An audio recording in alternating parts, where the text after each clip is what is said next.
Welcome back, everyone, to another episode of The Bold and the Brave, a Parent Leader podcast.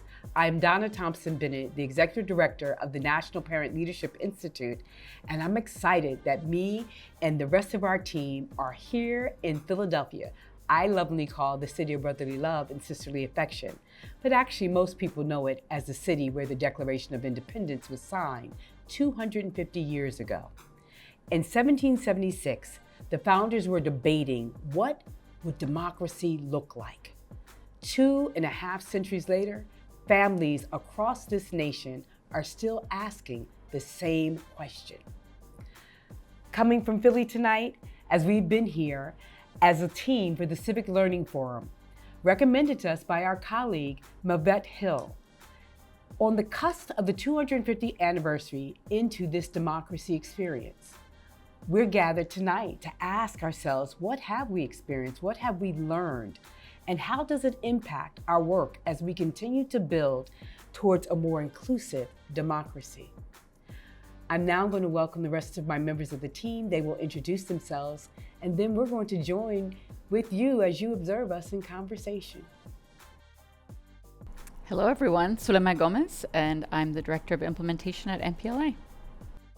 Hi, everyone. I'm Carolyn Lee Davis, and I'm the Director of Operations and Special Initiatives. Hi, my name is Liliana Uribe, and I'm the Alumni and Parent Leader Engagement Specialist. Hi, my name is Betty Sanchez, PLTI Implementation Specialist.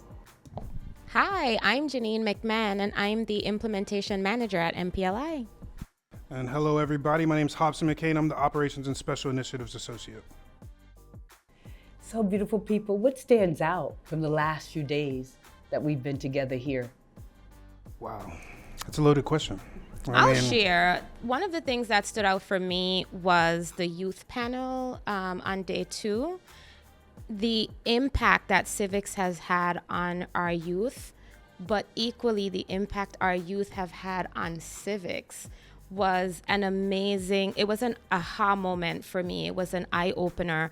And the discussions today around the importance of making civics learning fun for our youth and the importance of starting this civic education from kindergarten is definitely critical. And it for me, it was an aha moment for the work that we do, because our CLTI training, our Children's Leadership Training Institute, is rooted in literacy and civic learning for the entire family. But our child content really, it really roots or help our children to understand how the system works, how change happens, in a child-friendly way. And it underscores that what we're doing is the right approach for civic education and literacy. So for me, it was the youth panel that stood out the most this afternoon on day 2. I think sometimes for us, yes, we're in this parenting field or work with parents, but the civics and democracy aspect of our work can sometimes feel very isolating. It can feel like we're the only ones that care about democracy, right? And I think being in this space, I have left really feeling like we're not alone, that we do have partners in education, we have partners in government, we have partners in philanthropy. So I feel that, like we're not alone. And also, even in this space, we were really the only organization representing parents and even youth outside of the school setting. So there's still work to do so that we are represented in this civics and democracy space, but I do feel heartened to know that there are now more partners we can count on, call on, as we seek to deepen our work.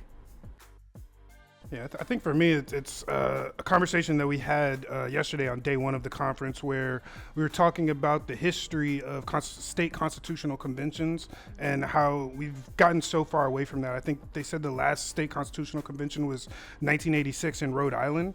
And just the concept of having these frequently assembled state constitutional conventions where citizens are being brought to the table to have a robust conversation, have debate around what they want their state to look like, having that be a practice and a normal thing, not something that, when you say constitutional convention nowadays, it's like, oh my, like how would we even go about that, right? But that was the practice of the day 50 years ago. And so, that just opened my eyes to not what we could be, but what we once were and how we can get back to that. It's interesting, Hobson, because the other thing that stood out for me was that our work is always around doing things across difference and diversity. And a lot of times people, when they think about democracy, and even when they were talking about, someone say, let's not be polite when we're talking about pluralism, that it really is about difference and being able to have that difference of opinion, being able to express it. That's a part of who we are as we seek to, build this government that is a republic but is rooted in democracy principles. And so that was really, to me, a great highlight to also how we ended with the closing, with that reminder that if we're going to do the work of democracy, we don't need to be afraid to do things in a way where I might have one thought and Liliana might have another, and they're both okay.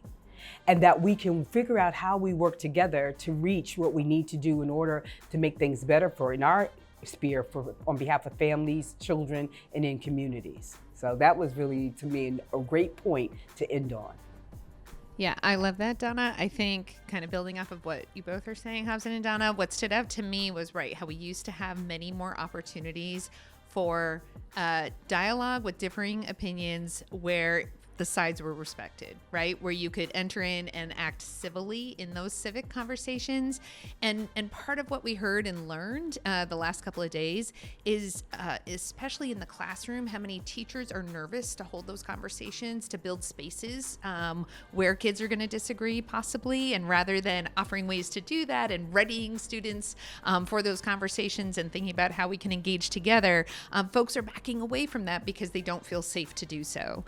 So I think for me, it really sparked a lot of thinking about what other ways does that connect with our work? Where do we have an important role to play to really think about how we can help build more spaces where people are coming together across differences of opinion, but in a way where it will feel safe and where we can have some growth and relationship together for change. What I like from one of the states is that they have this resource where they help teachers to remain nonpartisan, and that's the space that teachers are afraid to, step into. Because they don't want to step into these conversations with students having a partisan lens or a bipartisan lens. And so states just recognizing that this is where the fear comes from and creating this resource for students, I think that was really important and critical. I absolutely love that. I think it might have been Illinois, if I'm not mistaken, that made sure that resource was available for teachers. I think the reality too is that fear also comes with a fear of what parents will say and the reaction of parents. And that's our work. So I think for me, it's also like, what will be our role then so that we can bridge sort of this kind of fear from teacher to parent and this distrust from parent to teacher, right? Because I think what many social studies teachers or government teachers are trying to do is to strengthen democracy, is to raise citizens. I think it'd be naive to say that every teacher is doing it from, this place of just good-heartedness, right?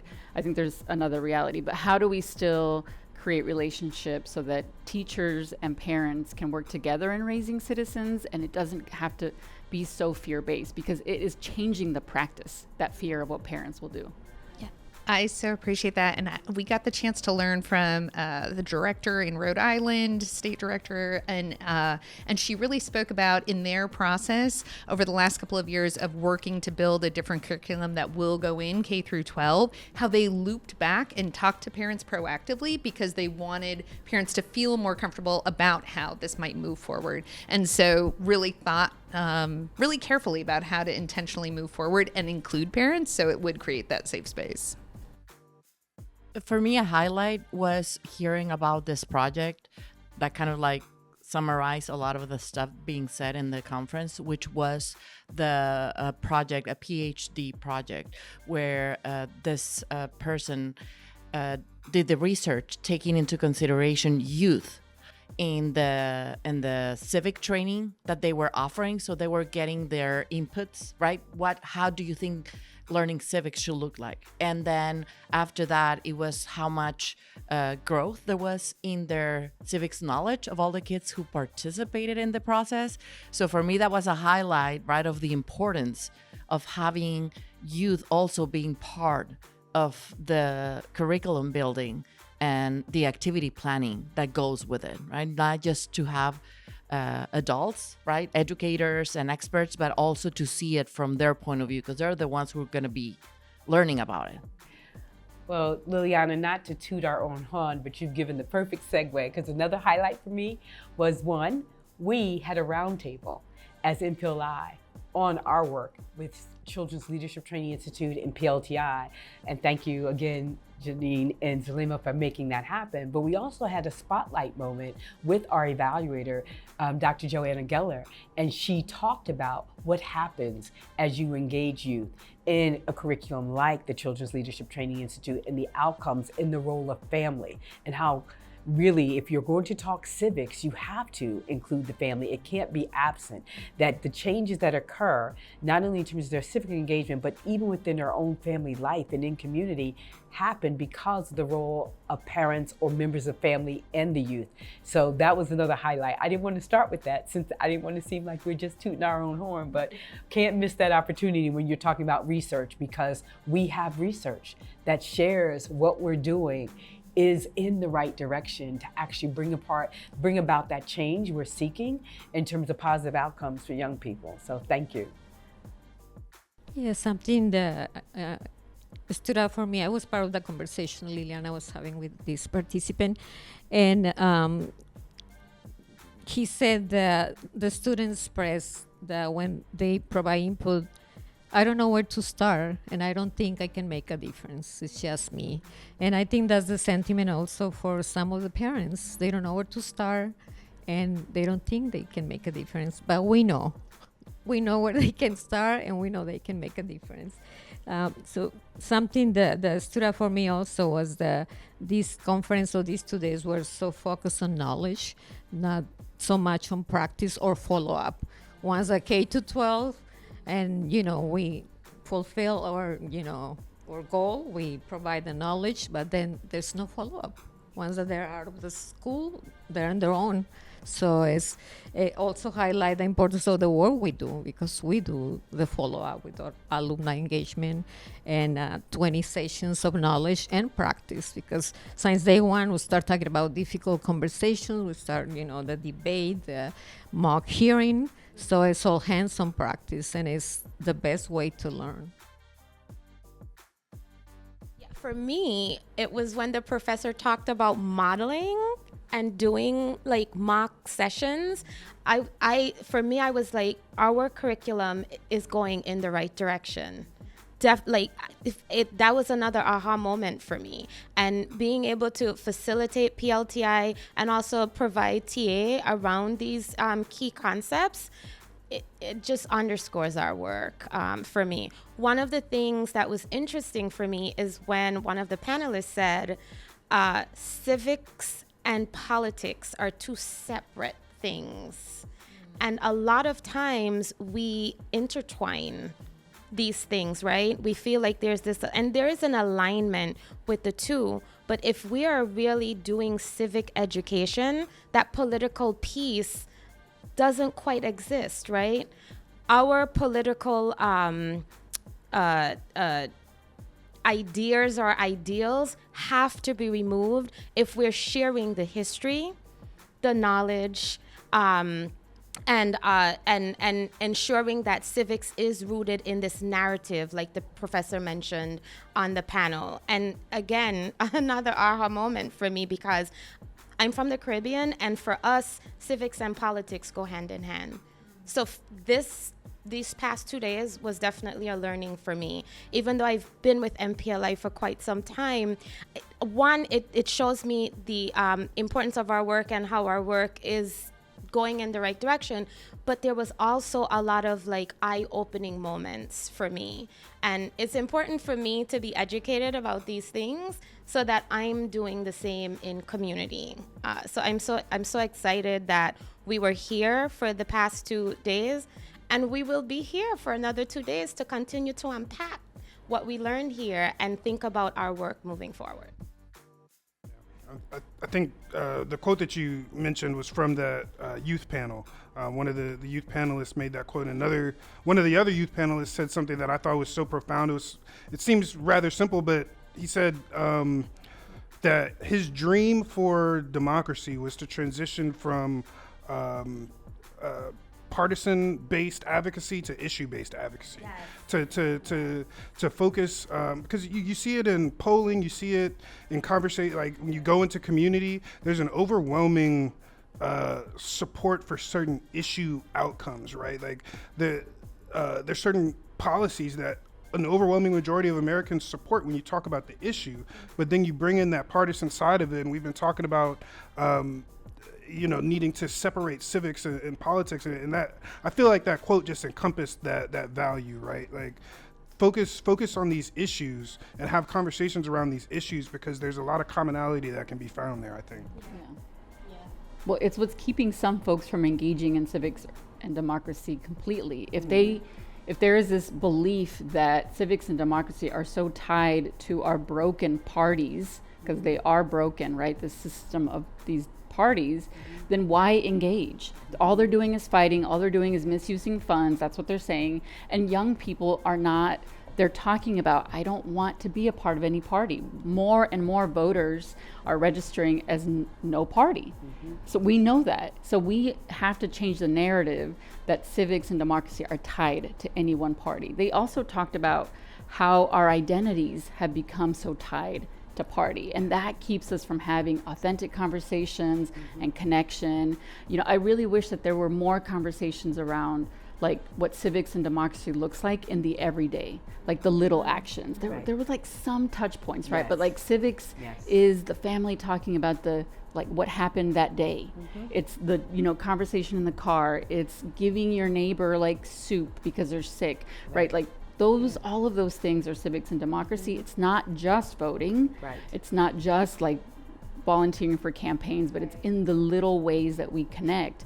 But we're not going to get to that connection point if you're a Republican, I'm a Democrat. So like, where is their alignment, right? So we have to move away from the partisan piece. Even in our curriculum, one of the things when I heard that phrase about getting away from partisan but being focused on the issue in terms of policies and advocacy, that's a refrain in our curriculum. When you are going before the legislature, you focus on the issue. It's even when we're talking about the use of language, when we're looking at even the structure and how people might define something. If people can't handle how something is defined, right, like the label, the issue is what needs to be addressed. And you literally move around people's block to the label by addressing the issue. And it's in that class where we look at, and explore like how, the structure of the family and that whole piece. So it's so important where people might debate those things all day and not address the core issue. That's a family issue no matter what your structure is, right? And so that's the key, getting to the issue.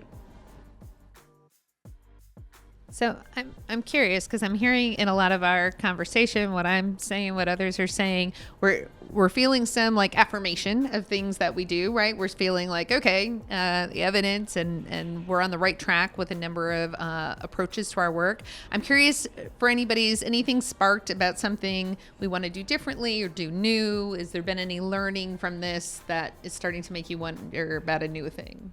Definitely for me, Janine started off talking about the importance of civic education starting at a young age.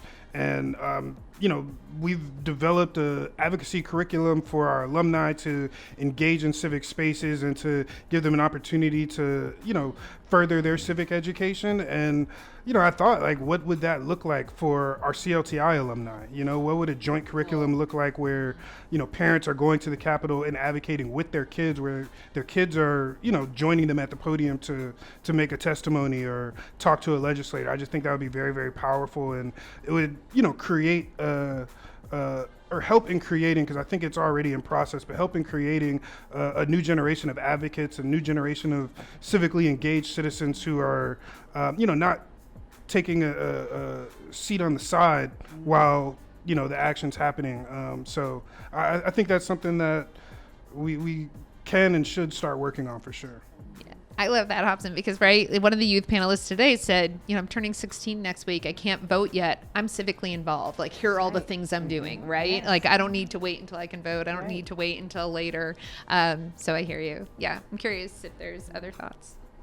Yeah, a few of us were at, so Stanford had a group that presented, they launched this civic profile tool, and some of us did the tool, and it's solely meant for conversation. So you kind of see what kind of citizen you are, what's your basic knowledge of some of the questions that are on the citizenship test, and it's just for conversation. So what I was saying in our small group is that it gave me language to something I know that I am, which is to be a patriot by criticizing my country, right? I know that I love my country and my community, and the way I do it is by making it better. And I think a lot of us here are that way, but they actually had language for that, a title for that.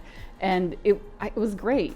But they said, take it again at another time in your life, and you might be a different kind of citizen. It was just, I really want to see how we use this in the PLTI class for conversation at pre and post, because it has some civic actions, but it's really about who you are, your values as a citizen and as a leader. And I'd love to see how our curriculum and training has an impact on, do your values change as a citizen? Time, right? I'm curious. It's a great tool. I love the title. It was Constructive Patriot, right? Yeah. Constructive Patriot. Yeah, and I love that idea of growth, right? And we're not set in one set of ideals or beliefs or understandings, and that's it for the rest. The idea is to grow and engage, and when we engage in discourse where there's difference, that's a feature, right? All the better to be able to do that and then grow as a result. Yeah. Yeah, one of the young people mentioned the highest office in America is being a citizen. So taking the test, the profile, it made me think what kind of citizen I was 5 years ago when I didn't know about PLTI and what kind of citizen I am today. So it make a difference, and we make a difference. And these 2 days for me, we're focused on creating new leaders, but what about our existing current leaders? We are not paying much attention to the parents. We are, but not the rest of the organizations that we spend time with. So I'm proud of the work that we are doing with our parents, and we continue to do the work. Yeah, one of the one of the conversations that's been happening a lot here is this reflection on America 250, right? The 250th anniversary. And the language that we've used, that they're using here a lot, is this American experiment that is American democracy. I'm just wondering if there's any reflections that you all have on this, on our beginnings, on where we are now, what's next.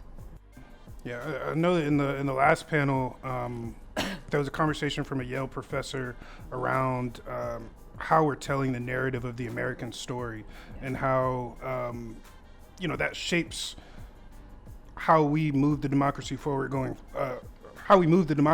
forward, right? And I think that there's been a general, at least in my circles, right, there's been a general consensus that when the country was founded, it was a group of super smart people who came together, and they had this idea and it's not that they had an idea. There was a bunch of different ideas, Zulema, Betty, and I, we were all, and Janine was there as well, where we were talking about how those debates didn't stop after the Constitution was ratified, right? Those debates continued. They continued in our courts. They continued in our halls of Congress. They continued in our communities. And so, again, there's this overarching theme of debate being a feature of democracy, and it's not something that we should shy away from. I do think there's best practices in terms of how to do it.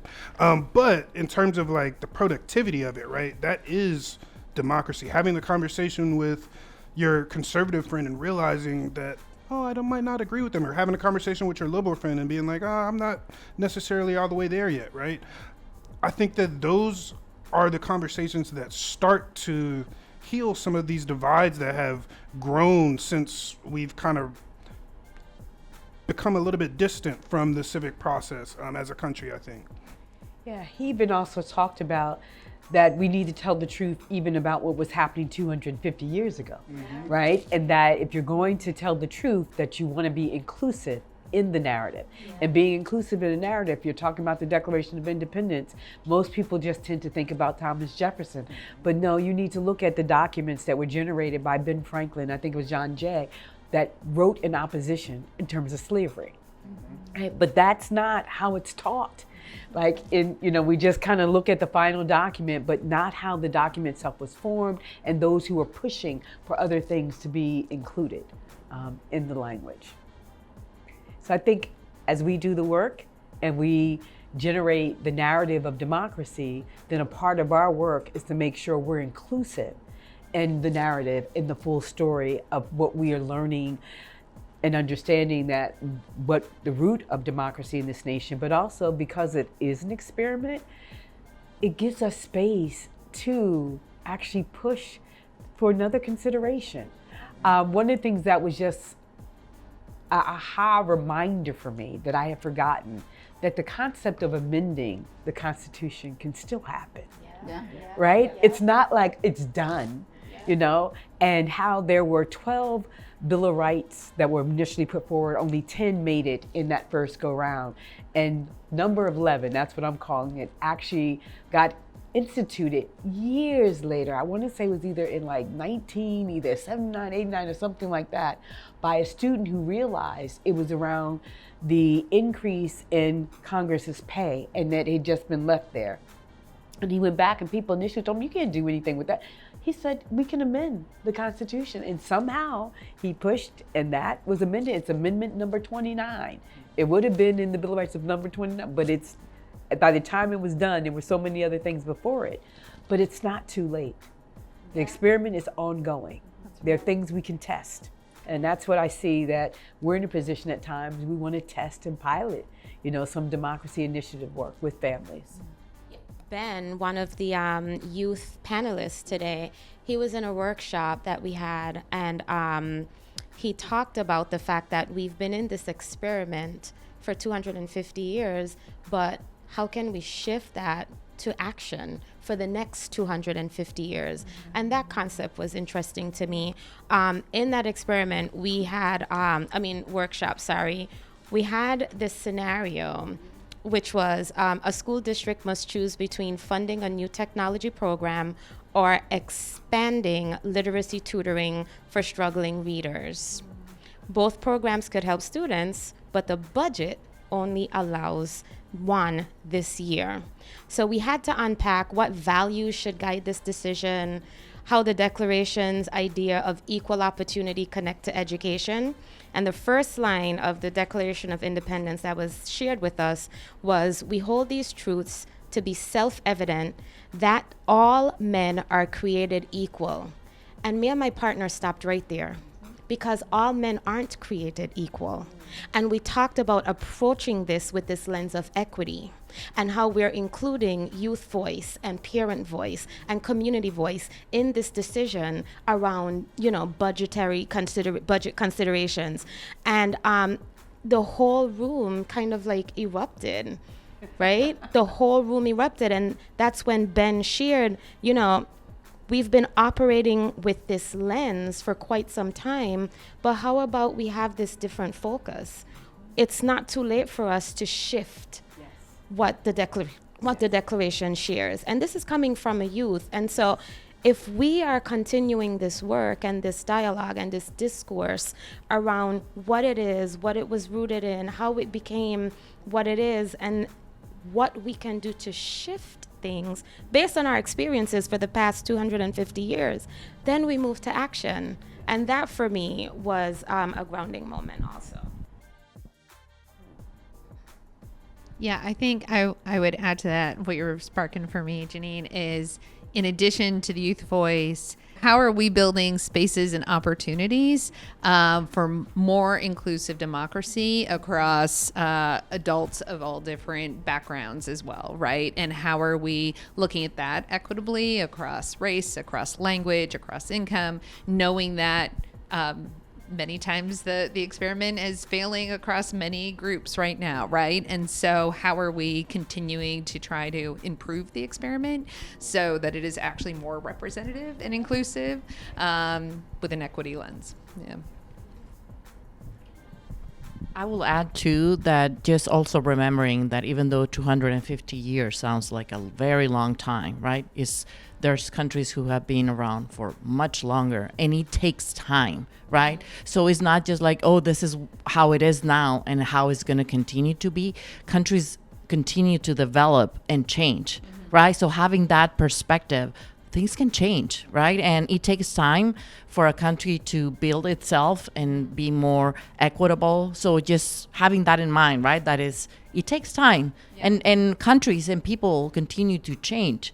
So does the work, right, to adjust. So for me, that will be a message that I take also from this, right? Yeah. It's like 250, yeah, it sounds a lot, but at the same time, it's not so much. It takes time and it takes work. So just having that point of view as we continue the work that we're doing and parents and youth are doing, we can change it. I think one thing I'll share, Elaine Salmon, she was on, I think, day one panel. Mm-hmm. She shared that the intent of democracy is to keep constituents safe. Mm-hmm. But individuals use this framing, different types of framing, to talk about safety and what safety means and what safety looks like. And so for me, it's important it goes back to our session 5, right? Mm-hmm. Around context and framing, laying that background, right? And creating the proper frame for whatever it is you're advocating for or against is so critical. And it's important to teach constituents or have these, civic dialogues and discourse so that folks understand the importance of framing your argument. And that really sat with me as well, because right now, the context of safety for some, right, isn't necessarily what we call safe for others. And that is super important as well. Yeah. And I think the one of the things I took from the youth panel was a statement that Ben made around the ups and downs that America has experienced throughout its history.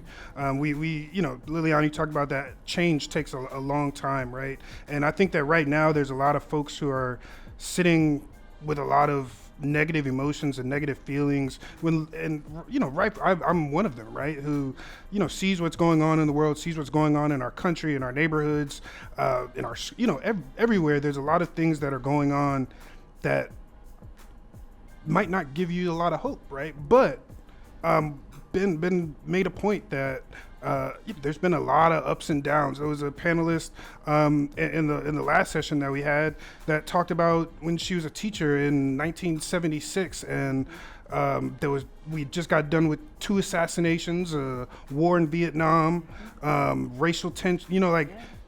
There's every generation has at least one crisis moment, right? And I feel like we might have had a couple, but multiple at the same time, right? but we get through them, right? Like we get through them, and I think that hope, that message of, if you fall into a hole, the only thing you can do is climb out. Just climb out the hole. So I think that was something that I'm really gonna sit with. Yeah, I love that, Hobson. And climb out the hole, but you might need community to help you climb out, right? That was a piece that came up a few times the last couple of days of democracy doesn't happen in isolation. It happens in community. And so how are we continuing to build community in these moments to continue living democracy or striving for democracy? I mean, back to your point around this inclusive democracy, I think one of the things that we've all commented in different ways is in this space, it's all about civics, lots of educators. We definitely saw the lack of diversity here, right? And I think we felt it. We felt the impact. My wonderings are how are the kids getting those diverse perspectives? Like, yes, you can have a great teacher that's leading good conversations on, U.S. government and history, but are they going to pause to ask the questions about what this really means for them or what it looks like in their lives or in family? And I really felt that walking with you yesterday in that tour at the Constitution Center, and how you kept commenting like what this means for your community or for our communities. And it was just this constant conversation that you had with yourself or whoever was around you. And I just felt like kids are not getting the Donnas, right? Like they're getting the information. I'm sure there's teachers that are really pushing them, but they're not getting like your lived experience and perspective that drives you to ask a different kind of question. And for me, like I definitely felt this like sense of urgency of like, how do we get more diverse voices in this like education space, whether it's like facilitators like us in family civic space or in K-12. I mean, but definitely that we need more diverse voices, not just around race or ethnicity, but LGBTQ representation, right? All type age representation. We see how amazing it is to have young people and young teachers, but then we also want teachers that have been doing this for a long time, who have seen democracy over decades, that can say to a young person, I know what it feels like. I've been there and it will get better. So that kind of diversity, we didn't see that represented here, and I crave it for our kids. Yeah. It's so interesting. Where we probably saw the greatest diversity was with the youth panels. Yeah. Yes. Right? And with the youth who were doing like the posters, like along that hall, that's where we saw it. Like we saw representation of this community and others' community. And so I thought that was pretty interesting. Like here it is. We might not have seen it as much, like we were saying, we were the diversity oftentimes in the room. And there was some, but it just wasn't at the magnitude that I actually anticipated because of what this was about and knowing that there would be educators. But I do know that that is one of the unfortunate stats, that the number of Black and brown college students are not going into education because what it means in terms of the cost of living and then having to have a teacher's salary, being able to not only survive and live as a teacher, pay back loans. I was, one of the conversations I had talking to a teacher, being in a community, but having to move out of that community because it was too cost prohibitive, right? So all of those different factors. And so I don't know all of what we can do, but I totally agree. So like if we can somehow, work to change the tide, that there are the diverse educators that reflect even like the group of us in this room and in other spaces where we find ourselves, that would be amazing. And maybe some of them were in those youth panels. Maybe they will be the ones who will carry it forward. Though I could also see a number of them being civic leaders too. Yeah. And I'm going to follow your example and toot our own horn here, but I think that we are affecting some of those things because I think about a parent leader, I think he's been on the podcast, Marcus Smothers, who is doing that work in Florida, right? And that stemmed from his involvement with PLTI, right? So I think that by bringing parents in, by bringing community members in, we always say that the answers are in the room. The answers to these problems are only going to be found via the conversations that a lot of us have in PLTI. So, toot, that's our horn. When providing TA, and I always told the facilitators, like, you have 10 probing questions, but there is 2 that talk about inequities or race, and you can only make 3 focus on those because the parents, they need to ask the question, do you see represented in the magazine and the guest speaker and all those things that are happening during the session? So I think is where we made the difference, like highlighting those things to the parents so they can do or represent themselves and the community and their children. I mean, we've talked a lot about how, our work and the intersection of this, and this podcast really started as we thought about who we are as parents or advocates in community as individuals. I wonder if there's anything that you all are thinking about your own personal civic practice after this experience. Well, I'll start. And I had this conversation we had a lot of conversations at that table, Zul and Janine and Betty. I don't know how many people who listen to the podcast know, but I'm in law school right now, and so I've been considering like what field of law do I want to go into, right? And like this space did make me like reconsider the need for people who are civically minded to engage in certain spaces and use their knowledge to move that change. And like, there's a lot of, we talked about folks being pushed to STEM, being pushed to the sciences, being pushed to law, being pushed to, and in my law school, a lot of folks being pushed to big law, corporate law. You want to chase the dollars, and I think that's a real need, I guess, in terms of that individual getting compensated in a way that they feel comfortable with. However, I also think that like there should be increased push for collegiate students, postgraduate students to take their education, take the knowledge that they've learned and apply it civically. Apply it in places where, you can make an active change in the community. I just think it's powerful. And so, I'm considering things.